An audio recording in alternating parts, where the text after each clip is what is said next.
Harvard's 375th anniversary gala on October 14, 2011, was months in the planning.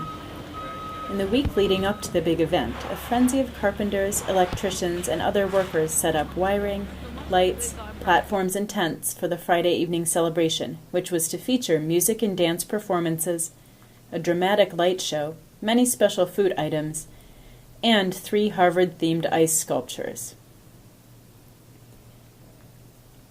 Joanne Chang, a 1991 Harvard graduate and owner of Boston's Flour Bakery, was commissioned to bake an anniversary cake that could feed 4,000 to 5,000 people. She settled on a red velvet layer cake in the shape of an H, composed of 60 individual sheet cakes baked 2 per day and deep frozen in Harvard freezers until the big day. As heavy rains and even thunderstorms were forecast, guests wondered whether the celebration would be postponed or canceled. But Chang's staff arrived around noon to begin assembling and frosting the cake, covered by a tent with protective rain flaps on the sides, indicating that the party would proceed as scheduled.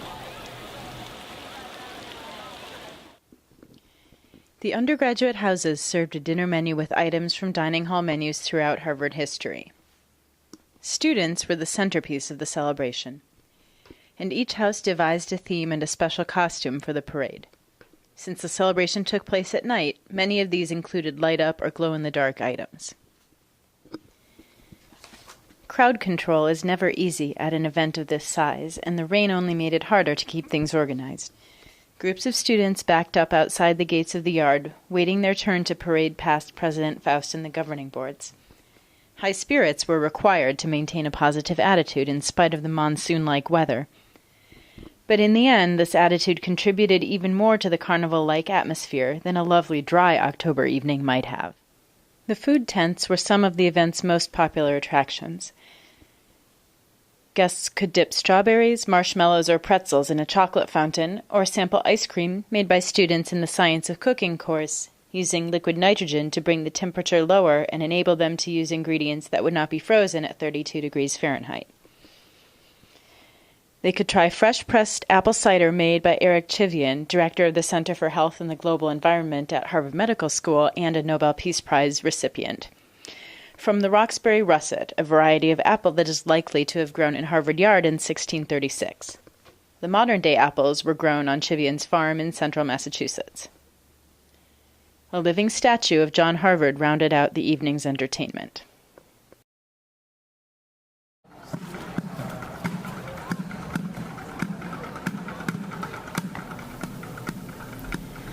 You're hearing a performance by the Harvard Undergraduate Drummers, or THUD for short. More than 40 student groups were scheduled to perform as part of the celebration. Now you're hearing a group called City Step that teaches dance to students in Cambridge Public Schools. At the time the student performances were scheduled to start, driving rain made it hard to see or hear anything in the dark yard. But the show went on.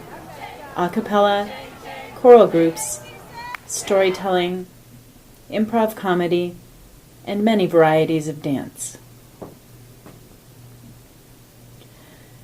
Some student groups were scheduled to perform in the grass, but there was no grass to be found, only ankle-deep puddles and shoe-swallowing mud.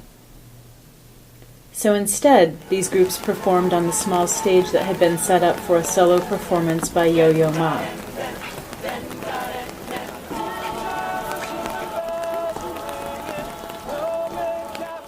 At one point in the evening, University Marshal Jackie O'Neill asked partygoers to seek shelter because a storm was moving through the area. May I have your attention, please? We have a little bit of lightning, and therefore we're going to ask you in a very orderly fashion if you could go inside any of the following buildings, and we will call you back. The regularly scheduled program resumed soon after.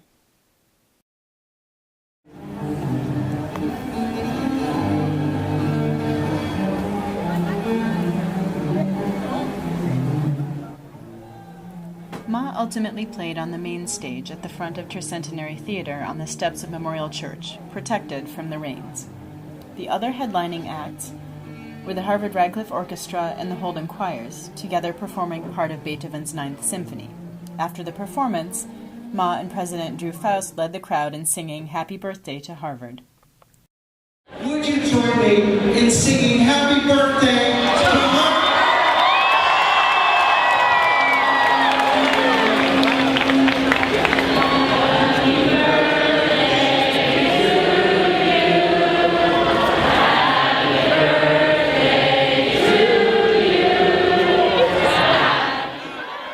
The crowd made no secret of what it wanted next.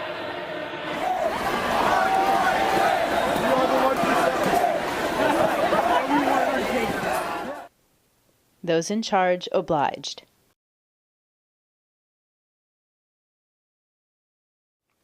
Generous helpings of the red velvet cake with vanilla Swiss meringue buttercream frosting were soon being served to the masses.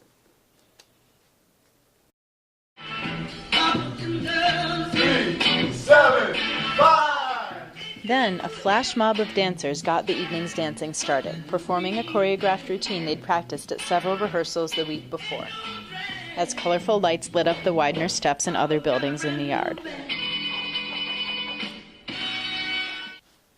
With compostable plates, forks, and cups, the university aimed to make the party a zero-waste celebration. The rain didn't dampen spirits, and by 10 p.m. the clouds had cleared to reveal a nearly full, bright autumn moon. As students danced late into the night, the band played popular songs by Miley Cyrus, the Black Eyed Peas, Lady Gaga, and Journey. Those in charge of planning the celebration had said they desired a homegrown family get-together. Although there were some tense moments early in the evening, by the time the party ended at midnight, it was clear that they had gotten their wish. Tonight's gonna be a good night. Tonight's gonna be a good